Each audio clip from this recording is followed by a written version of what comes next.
Hey, good morning. This is Dale Chaudhry. Welcome to the Dedicated Realtors Podcast.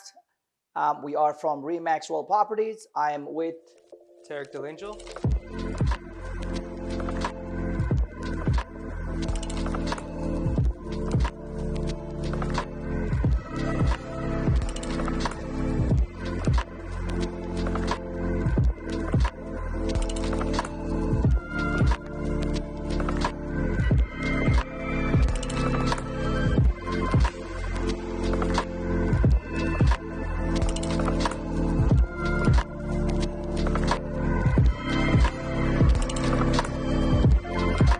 kind of want to proceed with having some conversation in terms of what's going on in the market. So I know, Tarek, you have a few questions that you wanted to ask me as well. Um, Obviously, it's become a seller's market. The market's been absolutely crazy. You're seeing those bidding wars, offer presentation dates set. So I just wanted to kind of hear your thoughts on it, and you tell me, where do you think the market is going? Okay, so in terms of where the market is going, it's really tough to even. I don't think anyone can really even say where it's going. To be honest, it's just trending to a point that we haven't even seen ever in our life so far. But I'm going to touch on one of the subjects that you just really brought to our attention is the offer presentation and versus accepting preemptive or bully offers, for example. And I think we need to shed some lights on that. A lot of people have that sort of understanding that offer presentation, okay, I'll just go and put an offer. Right. Now, what we need to really do as realtors, it's when we show, let's say, about 10 to 15 houses, we kind of dissect message and we know what we're looking for in terms of for our clients. If a client likes this property and there is a presentation, and on the broker's remark, it says that no preemptive, no bully offers. What that means is the listing agent, whether it's you or I or our team doing it, we are not, or the sellers are not accepting, entertaining any of that. Seller just wants to wait until all the showing's done.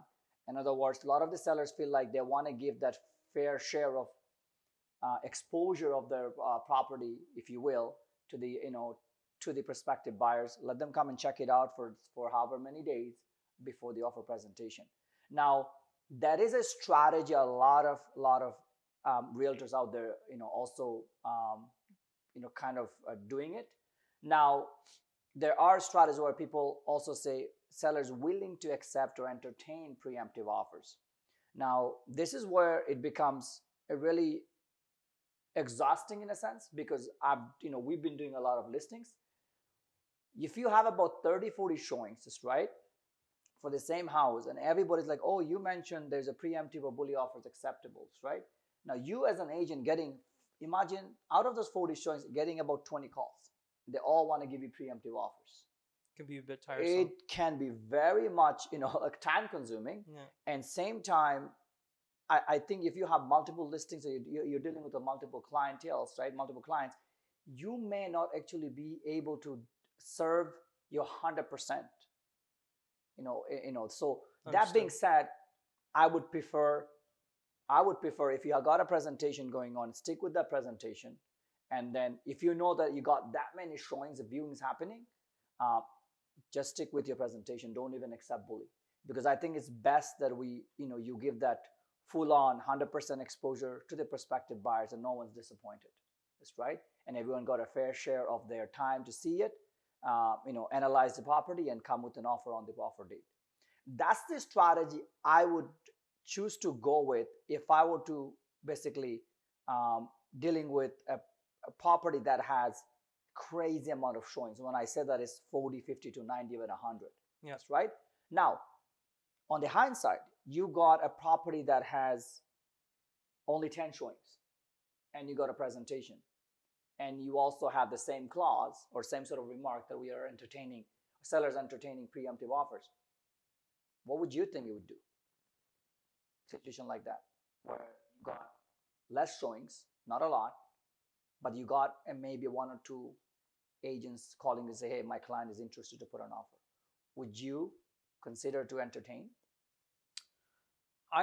It honestly, it just depends on where they're at. Like if these guys are, if they seem very serious, And also, just when we say serious, we mean, of course, firm, right? Yes. Firm is the main thing here, especially in this type of market. Yeah. We do not want our clients kind of accepting something that's conditional, um, especially financing. Financing definitely is huge. It's huge. Correct. Yeah, and then talking home inspection, because financing, home inspection, those are kind of the main two conditions. Absolutely. And say you've listed an older home. Yeah. Home inspection.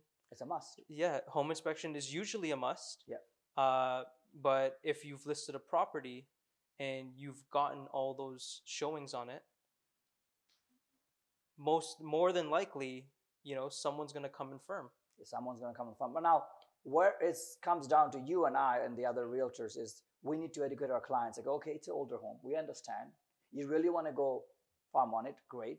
Let's make sure that we crossed out all the dots. In other words, let's do a inspection before the offer date.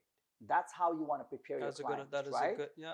So, yeah, you may or may not be the successful bidder for this. However, in the event you have done your you have done the inspection, so you have a full understanding what this house is, pros and cons, and if there's anything that you need to do in terms of replacing furnace, AC, roof, anything else in shortcoming, months or years. So, but I'm going to go back to the same question again. If you got a lot of showings and you have a presentation happening, stick with it.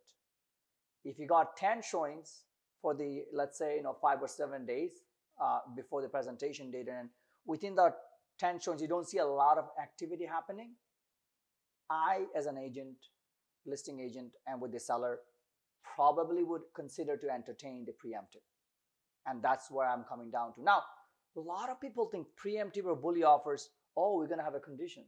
This is where the realtors really need to educate their client. Preemptive and bully offer means there's no condition. You gotta go literally no condition at all, no financing, no inspection, no status certificate if there's any. That's right. And normally speaking, that's what I would do, and that's what we normally educate our clients, right? But I do find there are agents calling me, oh, I'm gonna come with a financing condition. I'm like, my friend, it's called bully offer. It is a preemptive offer. You're not supposed to have any condition. So I think we do a great job as a dedicated realtors group. We do a great job educating, letting our clients know, doing all the other elements, fulfill them before we put an offer. Yeah. There are other realtors out there who are our fellow colleagues who probably really need to educate their clients properly before they come with an offer. So that's kind of my 2 cents on offer presentation, to be honest. Also on the preemptive offers and bully offers. And I feel like with the current phenomena that, of course, anything that's freehold, it's just going high and high and high. And I don't think I have ever seen. Agreed. And I don't know what the cause is.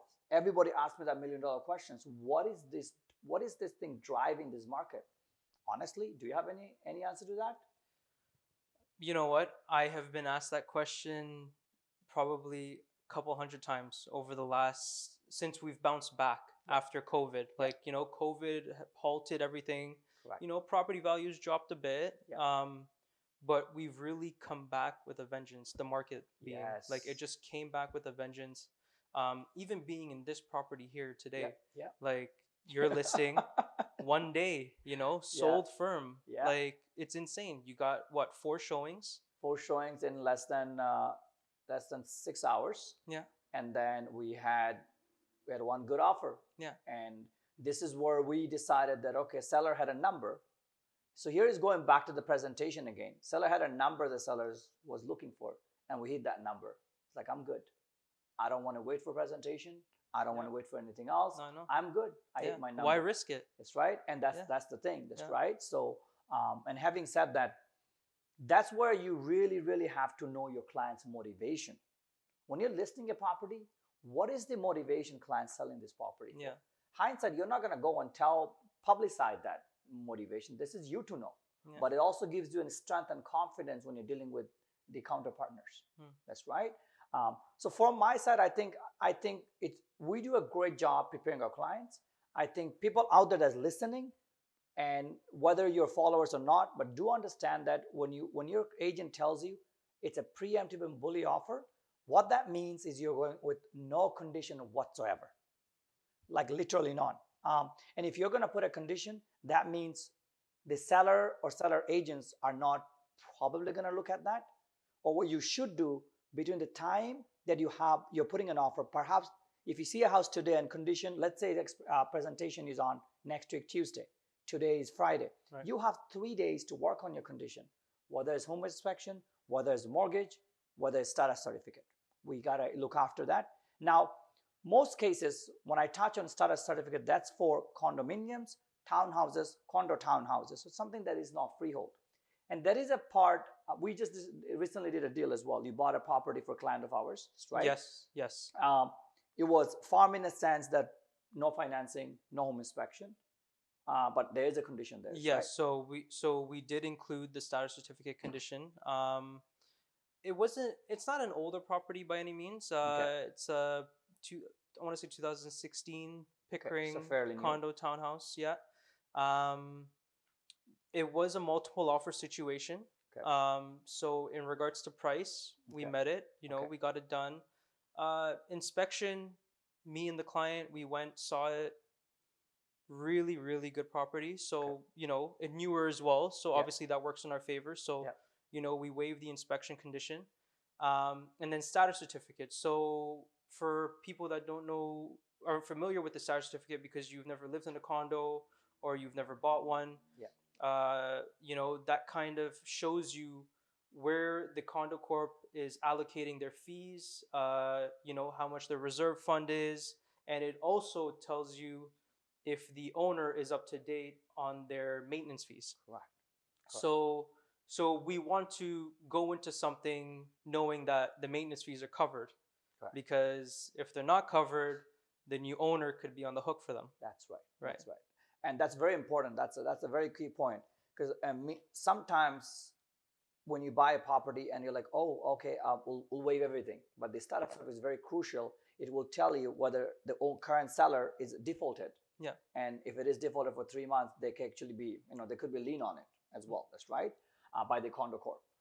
Otherwise, and you touched on a really good point, it's whether the financial health part of that condo corporation, whether it's good or bad, a reserve Exactly. fund. That's right. Yeah. So again, hindsight on the new build condominium or townhouses, it's always, for the most part, it's good.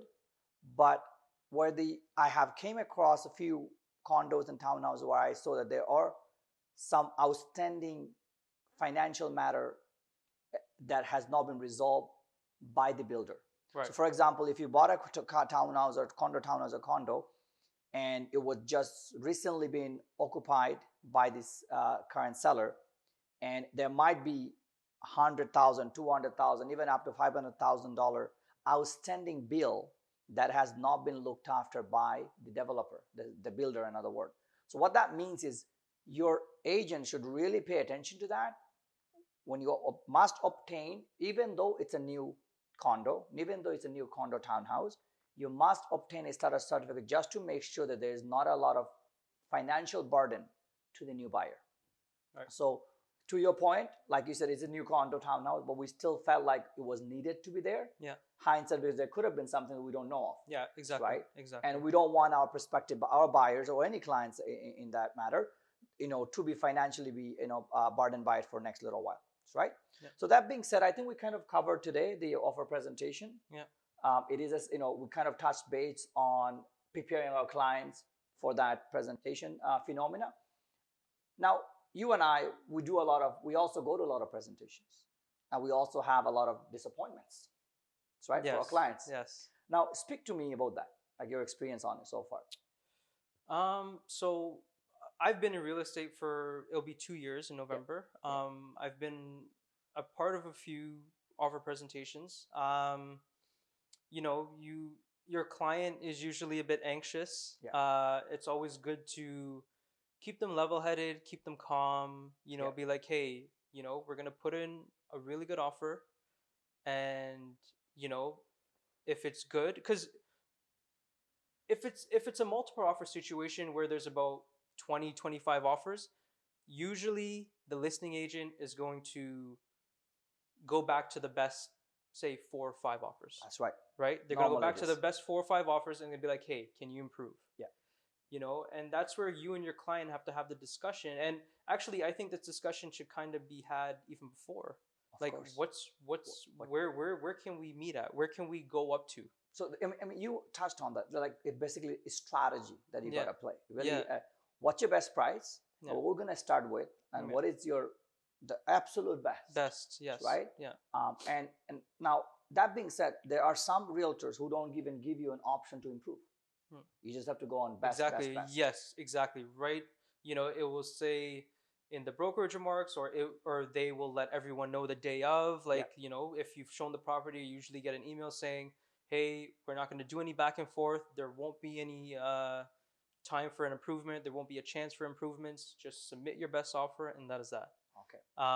So I mean, every offer presentation is different. It's different. Every transaction is different. Every deal is different. But in terms of offer presentations, like, my main goal is to obviously get the property, Yeah. but at the same time keeping our client, just calm. Yeah. Don't let them yeah. do anything too drastic, and just kind of inform them and kind of show them, hey, this it's going to be okay. Yeah. Whether we get it or not, we usually always end up finding them Yes. something. And I think what it is at the end of the day, like, well, you have to let them know, like you said, you keep them calm. It's satisfying them, and then you're with them emotionally as well. That's Yeah. right. Like, okay, we may not be successful on this one just because there's 25 offers, and it's so subjective that we have given our absolute best, but we lost the bidding. But you need to know that you have done absolutely your number. Yeah. And that's all it is. That's right. Yeah. Yesterday, I did a bidding for one of the property in Stouffville. They had 16 offers. And I told my client, this is where I stand. But this is where she stands. That's right? So I said, okay, what else? What are the other strategy I can play with to see if I can get the seller or the seller agent work with me? So we talked about deposit. That's a big item that we need to talk about on the offer presentation. Yeah. What is your deposit item like? It shouldn't be $5,000 on a $700,000 property. It should, Nope. You know what I mean? you do see those offers too, Yeah. right? With like a small amount of deposit items, right? And to you, like, what is the standard deposit that people usually use? Like, what is the industry standard? So industry standard is 5%. 5%. Of yes. what the offer purchase is, offer price is, right? So if you're gonna put 700,000, it should be at least at 30 to 35,000, in my opinion. So at least 40,000. Well, 30 actually is a decent number, to be honest, right? So, but my point being is, if you're really strong and go getter, you really want this, and you know that your price point is maybe, let's say this property is gonna go for 700,000, and you're only putting an offer for 680 or 690. You know that you're shy by 10,000, but you've done your absolute best. What else can you do to somehow maybe get seller or seller agent to look at your file? Big deposit. Big deposit. Yeah. That's huge. And you even do one step ahead of it. What we normally do now is we actually do, before the offer presentation, get the client, go to the bank, get the draft for me. Yeah. It's gonna cost you $6 or $7 for draft. No worries. I will refund you that money. But I need you to give me the draft because I want to attach that draft to my the offer. Yes. Because exactly. what that shows to the seller agent, these guys are serious. Yeah. They're not, and with COVID, we cannot meet anymore. Yeah. So it's all electronic. So, but the moment the offer is ready, you let the agent know, if my client's successful candidate, we like to come and drop the offer that night. Right. You have the draft in your possession. Right. And that plays a huge factor. It does. So recently, I had an experience with the one that we did for 35 Kingsbridge. That's what we did. The buyers waiting in the lobby to drop off the draft. Wow. And they waited for an hour until we decided which one we're going to go with. But that played a crucial part. That's awesome, because obviously we've all been a part of that situation where, we have a listing and we accept their offer. Does the person show up the next day with the deposit? Most of the time it does. They do. But one or two times, a couple times, they just don't. And that's right. And what happens that all that excitement that you build that night, now you kind of lost it. Yeah. So because I mean, to your point, submitting a copy of the bank draft it's a or a huge. certified check with the offer is definitely massive. It's that also sets you apart from the other offers, Hmm. and that's where the seller agent sometimes, you know what, yeah, other offer is 690, 700, but this guy is 690, but he gave me an offer today, so I know for a fact. So he gave me a draft today. I know for a fact it's done tonight. Hmm. I don't have to wait for a draft tomorrow and be Yeah. on the hook for whether it's coming or not. Yeah, and a big deposit to show that Yeah, your clients are serious. and it's a big deposit, 50,000, 100,000. If you're really, really serious, you got the money, Yeah. do it. And that's what I do sometimes. When I know my client has met, like basically they have pretty much exhausted their maximum level of budget, this is it. This is the last thing that I would do to make sure that we are able to secure it. And it happened to me one time. Hmm. I did get an offer. I did get an offer that was accepted because of the deposit. My deposit was 100,000. Yeah. Yeah. Right?